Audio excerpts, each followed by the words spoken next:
Teach, learn and study, এই তিনটি বহুল প্রচলিত ওয়ার্ডের মিনিং এবং এগুলোর ব্যবহার সম্পর্কে আমরা জানব। আমরা খুব সাধারণভাবে সবাই জানি টিচ অর্থ শেখানো, লার্ন অর্থ শেখানো, স্টাডি অর্থ পড়াশোনা করা, এবং এই শব্দগুলোর মধ্যে কিছুটা পার্থক্য রয়েছে। আজকের ভিডিও থেকে জেনে নেব সেই পার্থক্য সম্পর্কে। আপনাদের সবাইকে ওয়েলকাম করছি ইংলিশ কেয়ার বাই মিতু মিসে। আমরা এখানে খুব সাধারণভাবে সহজ উপায়ে শিখে নিব ইংরেজি।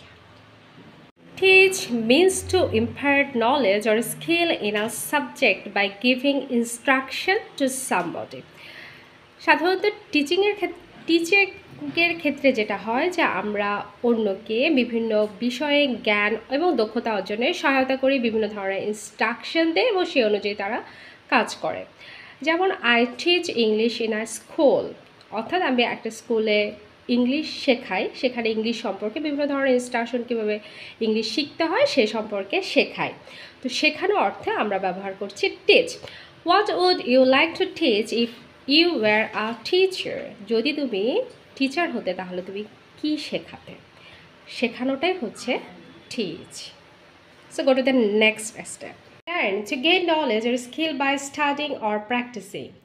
শেখার জন্য আমাদের কি করতে হবে? জ্ঞান আহরণ করতে হবে এবং পড়াশোনা বা বারবার চর্চা করার মাধ্যমে সেটিকে আরও বেশি উন্নয়ন করতে হবে। Example, we learn English to do well in life. আমরা ইংলিশ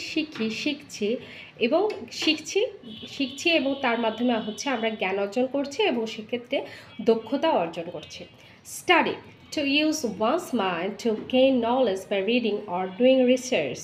স্টাডি, যখন আমরা স্টাডি করি তখন আমরা জ্ঞান অর্জন করি এবং জ্ঞান অর্জন করার জন্য আমাদেরকে বিভিন্ন ধরনের পড়াশোনা করতে হয়, বিভিন্ন ধরনের গবেষণা করতে হয়।